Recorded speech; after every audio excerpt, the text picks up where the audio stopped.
राधे राधे दोस्तों। अगर आप वेजिटेबल्स लगाना चाहते हैं, स्पेशली जो वाइन है, लौकी, तोरी, और उनके लिए बड़े बड़े पोट्स की ज़रूरत होती है क्योंकि ये एक हैवी फीडर होते हैं। प्लस आपको लगेगा कि ये बहुत ज़्यादा कंपोस्ट मांगते हैं क्योंकि हमसे यूट्यूब में यही बताया जाता है कि ज़्यादा बड़ा पोट, ज़्यादा मिट्टी यानी ज़्यादा कंपोस्ट। तो मैं आज आपकी इस प्रॉब्लम को सल्यूशन दे रही हूँ कि ये आप बहुत आसानी से अपने घर के कचरे को इकट्ठा करके, गार्डन के कचरे को, किचन के कचरे को, सबको इकट्ठा कर लीजिए और उससे एक बहुत बेहतरीन मिट्टी बनेगी। देखिए आज जो ये क्यारी है ना, इसमें जो भी वेस्ट है सारा मैं निकालूंगी और जितने भी जो भी मैं हार्वेस्ट करती हूँ, कुछ बचता है तो यहाँ डाल देती हूँ। तो जब मैं बड़े पोट भरती हूँ तो कैसे भरती हूँ, अपने किचन के कचरे को भी मैं साफ़ कर देती हूँ, गार्डन के कचरे को भी साफ़ करती हूँ। मतलब सब कुछ सफाई करके मैं एक पोट की मिट्टी बनाती हूँ। कैसे, अभी मैं आपके साथ शेयर करूँगी। और आप यकीन कीजिएगा, इसमें जो हार्वेस्टिंग है ना, हमें खूब भरपूर मिलेगी। ये मत सोचिए कि जो हम कचरे में लगाएंगे तो हमें हार्वेस्टिंग नहीं मिलेगी, बल्कि हार्वेस्टिंग और ज़्यादा अच्छी मिलेगी। तो देखिए कैसे कम मिट्टी, कम खाद में इस बड़े से नीले ड्रम को हम भरेंगे। और इसमें मैं सिर्फ ना भरूंगी बल्कि इसमें मैं आपको लौकी की बेल कैसे सैपलिंग ट्रांसफ़र करनी है, कैसे लगानी है, क्या क्या सावधानी रखनी है, वो भी बताऊंगी। बाद में जब सैपलिंग को आप अच्छे से कैसे केयर करें, मतलब क्या उसमें कंपोस्ट डालें, वो भी बताऊंगी।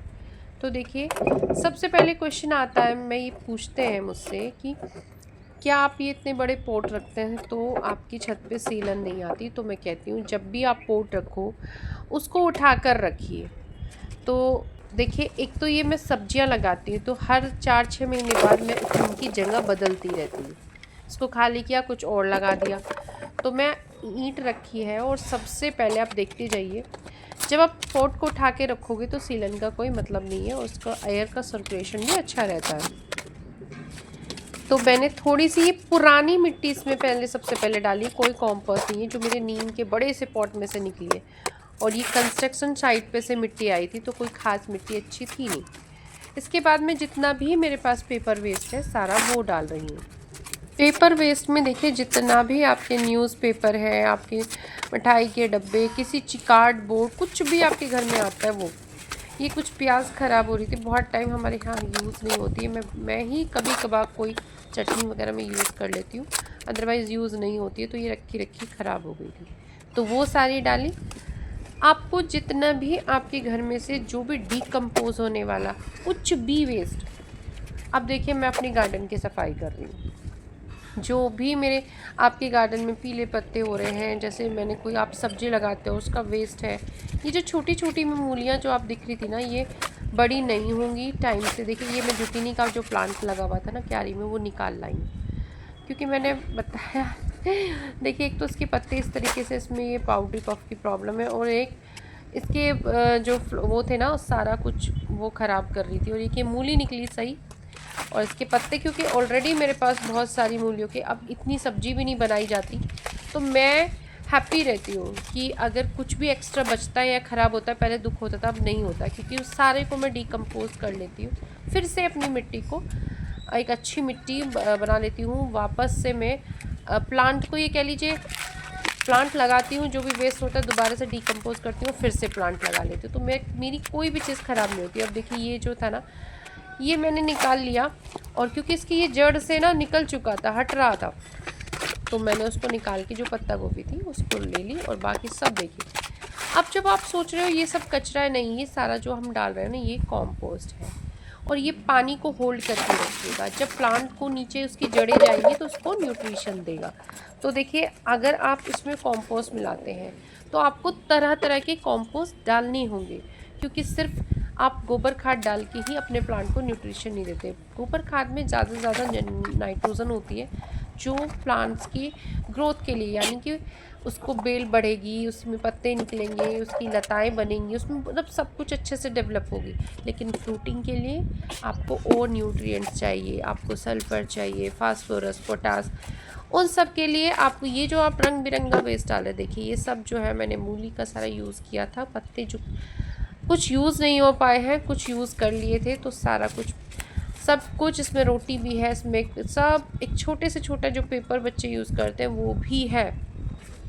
इसलिए किसी ने मुझसे कहा था कि हमारी डस्टबिन बिल्कुल साफ़ रहती है, हम आपकी तरह से यूज़ करते हैं। तो मैं आपको बताऊं कि मेरी डस्टबिन भी सिर्फ़ और सिर्फ पॉलीथीन या रैपर्स ही मिलेंगे, अदरवाइज़ बिल्कुल सूखी कुछ भी नहीं मिलता। तो देखिए, मैं अपने गार्डन में जब झाड़ू लगाती हूँ उसकी डस्ट तक भी मैं अपने प्लांटर्स में डालती हूँ। ये पुरानी मिट्टी है, इसीलिए देखिए इतनी सख्त है, नीम की। आपने देखा अभी तक मैंने कोई कॉम्पोस्ट यूज़ नहीं करा है, किसी भी प्रकार का गोबर खाद, वर्मी कंपोस्ट कुछ नहीं डाला है, किसी भी हॉर्न मील, बॉन मील, पोटाश, सीवेट कुछ नहीं, कुछ भी नहीं डाला है। अब देखिए वही सारी मिट्टी मैंने डाली है जो नीम में से मेरी निकल रही है। आपको भी ऐसे ही रोटेट करना है अपनी। और आपको एक चीज़ बताती हूँ, जो आप सब्जियाँ लगाते हैं ना, आप जितनी सब्जियाँ लगाओगे आपकी मिट्टी उतनी ही रिच होती जाएगी। अब देखिए, अब मैंने ये गोबर खाद डाला है और ये गोबर खाद अब इसको देखिए कितना है।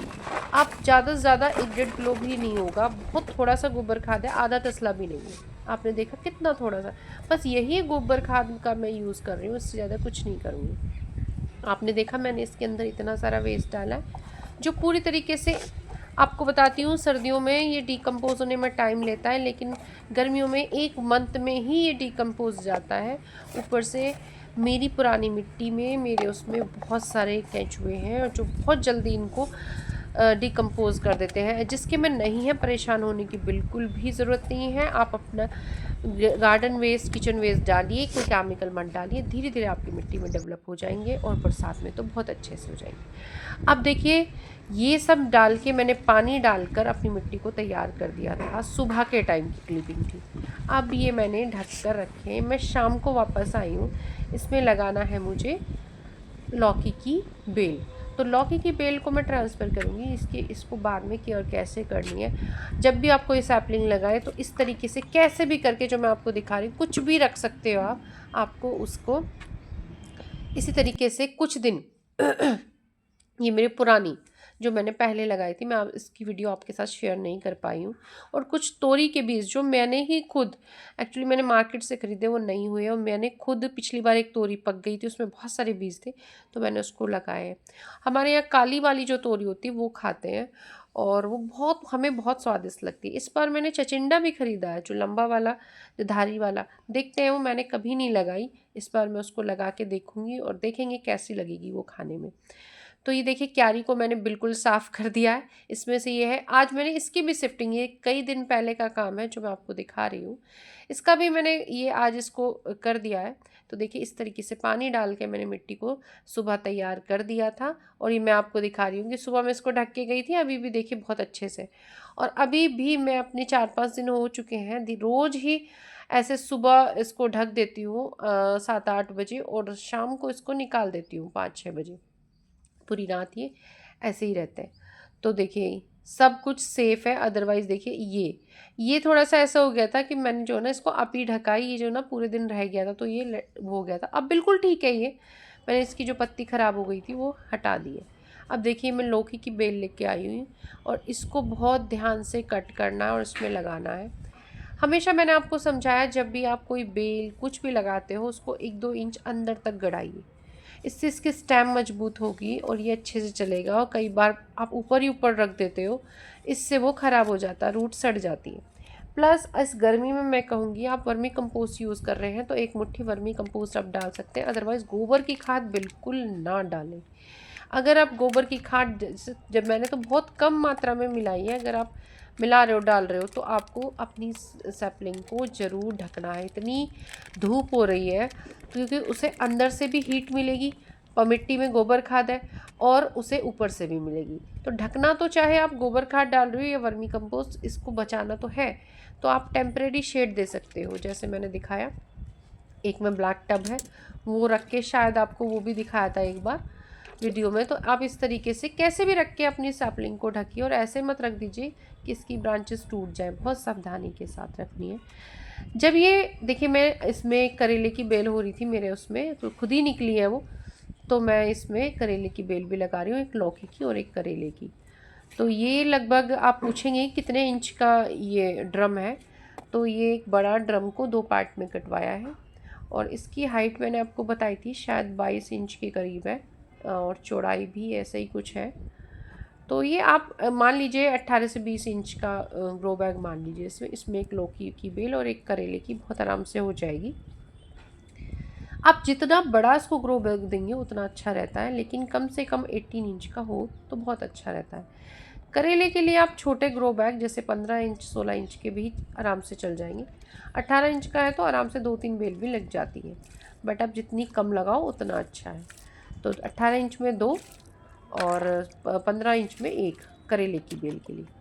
तो इसको लगाने के बाद आप आराम से 8 से 10 दिन इनको इसी तरीके से सेव करिए। जब ये मजबूत हो जाएंगे, इनमें 1-2 पत्ती और निकल जाएगी, तो आप इसकी जो 2 लीव्स दिख रही है ना, आपको इसको हटा देना है।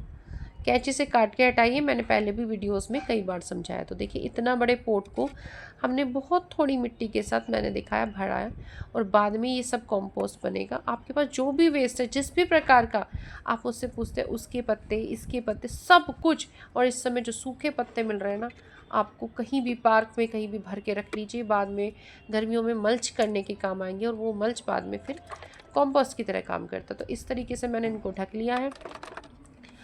और अब आपको 15-20 दिन इसमें कुछ भी नहीं देना। आप पूछोगे कि क्या देना है क्या देना है, इसे बार बार खाद की ज़रूरत नहीं होती है। तो उसके बाद देखिए, अब से 15-20 दिन बाद मैं इन्हें जो दूंगी आपके साथ ज़रूर शेयर करूँगी। 2-2 मुट्ठी आप वर्मी कंपोस्ट दे सकते हैं, और जब ये बेल आपकी पूरी 1 मीटर की हो जाए कम से कम, तब आप उसको थोड़ी सी पिंच कर दीजिए, ताकि इसे कटिंग बोलते हैं, वो 2G कटिंग 3G कटिंग। जी हाँ, बिल्कुल जितनी बार आप उसे कट करते हो उतनी। और देखिए वो उसकी उतनी मल्टीपल ब्रांच निकलेगी और वो घनी हो जाएगी। तो ये करना अच्छा रहता है, लौकी की बेल में और करेले की में बढ़िया रहता है। तो देखिए ये मैं गेंदी लगा रही हूँ, ताकि मेरे जो प्लांट है वो नीमाटोड से सुरक्षित रहे। क्योंकि कई बार हम बहुत मेहनत करते हैं, बेल चलती है, और बाद में वो पानी ज़्यादा डालने की वजह से नीमाटोड की प्रॉब्लम हो जाती है। तो इसके बचाने के लिए आप गेंदा लगा सकते हो, आप कॉस्मोस लगा सकते हो। ये सब नीमाटोड से बचाते हैं। तो ये बहुत छोटी छोटी सी गेंदी है, और ये बहुत ज़्यादा न्यूट्रिशन नहीं लेती है, प्लस पॉलिनेशन का भी बहुत अच्छा काम करती है। इस पर रंग बिरंगे पीले कलर के फूल खिलते हैं। और गेंदा एक वैसे भी पेस्ट को अट्रैक्ट करता है, तो हमारे जो सब्जियां हैं वो बची रहती हैं। तो मैंने इसमें से कुछ लगाया और बाकी को वापस लगा दिया, क्योंकि अभी मेरे पोट खाली नहीं है। और दूसरी बेलों में मैंने इसलिए नहीं लगाया क्योंकि अभी उनमें मुझे मिट्टी ऐड करनी है, उनकी रूट फिलिंग अभी करनी है, क्योंकि उनके अंदर बहुत सारा कंपोस्ट वगैरह डाला था। तो वो नीचे बैठेगा, तो भी पहले मैं वो डालूँगी, तब मैं ऊपर से बाद में लगाऊँगी। अब देखिए ये मटर वाला बहुत तेज़ हवा चलने लगी, ये शाम का टाइम है, और मैंने सोचा इसे खाली कर लूँ। लेकिन एक चीज़ और ध्यान दीजिएगा, जब भी आप अपने पोट्स में से मिट्टी निकाल, इस समय बिल्कुल भी मिट्टी को मत सुखाइए, क्योंकि जब मिट्टी सूखती है तो उसके अंदर के जो केचुए होते हैं, सब कुछ जो भी अंदर माइक्रोब्स होते हैं, उनको सबको नुकसान पहुंचता है। तो सिर्फ आप अपनी मिट्टी को उलट पुलट दीजिए, हवा दिखाइए। मैं अपनी मिट्टी को इस समय बिल्कुल भी धूप नहीं दिखा रही हूँ। इतनी गर्मी है कि अगर आप 1 घंटा भी रख दोगे तो मिट्टी आपकी डेड हो जाएगी। देखिए गार्डन में गर्मी का असर, देखिए अब आपको दिखा देती हूँ। एक्चुअली कैमरा ना ये बंद हो गया था। ये मेरा टमाटर के प्लांट है, जिसका मैंने आपके साथ शेयर भी किया था, और ये इसकी शेड में रहता है तो थोड़ा यहाँ सेफ़ है। और लेकिन दोपहर बाद इस पर भी बहुत तेज़ धूप आती है, तो देखिए इसके पत्ते ना जलने लगे हैं, क्योंकि धूप इतनी तेज़ टमाटर बर्दाश्त नहीं कर पाता। शेड की देखिए पत्ते देखो आप, ये जल रहे हैं।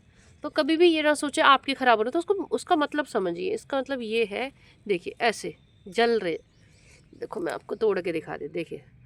तो यानी कि ये आपसे कह रहे हैं कि टेम्परेचर बहुत ज़्यादा हो रहा है, तो ऐसी जगह शिफ्ट कर लीजिए जहाँ पे 12-1 बजे तक की धूप आती हो, तेज़ धूप ना आती हो, शाम को आती हो, या फिर इनको ग्रीन नेट के नीचे अब आप शिफ्ट करो। तो ये ऊपर से पानी का भी आपको इनका खास ख्याल रखना है, कई बार पानी भी मिसिंग हो जाता है। तो मैं ये आपको इसलिए प्लांट दिखा रही हूँ कि देखिए, एक तो ना इस पर अब फ्रूटिंग स्टार्ट हो गई है, देखिए। और आराम से ये अब मेरा जो है मार्च अप्रैल 2 महीने पूरा फ्रूटिंग करेगा, खूब भर भर के टमाटर मिलेंगे। और इसको मेरे बंदर ने आधा कर दिया, तोड़ दिया। देखिए बंदर बड़े इस समय बड़े खुंकार हो रहे हैं। देखिए यहाँ ये पूरा बहुत बड़ा था, इसमें बहुत बड़ी ब्रांच थी, ये तोड़ी, यहाँ से तोड़ी, ये सब तोड़े। ये तो बंदर के काम है। पूरा मतलब आप ये छोड़ा है बस, ये सब काट तोड़ दिया बंदर। तो आप ये ना सोचिए बंदर आपका नुकसान करते हैं, मेरा भी बहुत बहुत नुकसान करते हैं। पर ऐसा नहीं है कि मैं गार्डनिंग ही करना छोड़ दूँ, क्योंकि जो मिलता है वो अलग खुशी देते हैं, बट लगाने में, उनका जो केयर करने में वो अलग खुशी होती है।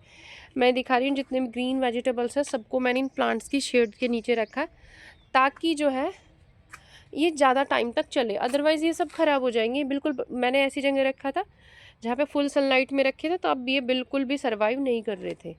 गोभी वगैरह जो भी आपने सर्दी की लगा रखे तब उनको भी आपको फुल सनलाइट में नहीं रखना है। इस समय आप शेड में या कम धूप वाली जगह पे इनको कर सकते हैं। अब ऐसी जगह भी है भाई शेड भी नहीं है कम, तो जो बड़े बड़े जो मेरे प्लांट है ना उनकी नीचे रखती हूँ मैं इनको। इससे क्या है, उनकी शेड से ये बहुत ज़्यादा इनकी गर्मी नहीं लगती है। अच्छा, ये तो मैंने आपको दिखा दिए, टमाटर भी मैंने आपको दिखा दिया। अब देखिए मैंने आपके साथ ये शेयर नहीं किया था कि ये देखा था मैंने रोज़ आपको कितनी बार दिखाया था। इस रोज़ को मैंने इस ब्लू टब में बहुत हार्ड था मेरे लिए, क्योंकि इसमें 2 पत्ता गोभी भी लगे थे ना, इसमें इतना पानी जा ही नहीं रहा था, बहुत मुश्किल हो रही थी मुझे। बट मैंने इसको इसमें शिफ्ट कर दिया है, बहुत सारा वेस्ट डाल के इसकी शिफ्टिंग कर दी है और इसकी कटिंग प्रूनिंग भी अच्छे से कर दी है। लेकिन अब ये जो है आराम से मेरा मई तक पूरा फ्लावरिंग करेगा और मैं आपको इसको दिखाऊंगी। इससे क्या हो, यहाँ पे जो रखा रहता है ना, बहुत ज़्यादा सनलाइट इसको नहीं मिलती है, ये बढ़िया चलता है ग्रीन नेट के बिना भी। अच्छा, अब मैं आपको बता रही थी कि पत्ता गोभी को निकाल के, हालांकि मुझे पूरी उम्मीद थी कि ये मरेगा, बचेगा नहीं, लेकिन देखिए मैंने इसको लगाया और शेड में रखा। मैं आपको ये समझा रही हूँ इस समय प्लांट्स की केयर कितनी ज़रूरी हो गई है। मैंने इसको शेड में रखा, प्लस पानी का अच्छे से ख्याल रखा, तो देखिए मेरा प्लांट बच गया, वरना ये बिल्कुल बच नहीं सकता था पत्ता गोभी का।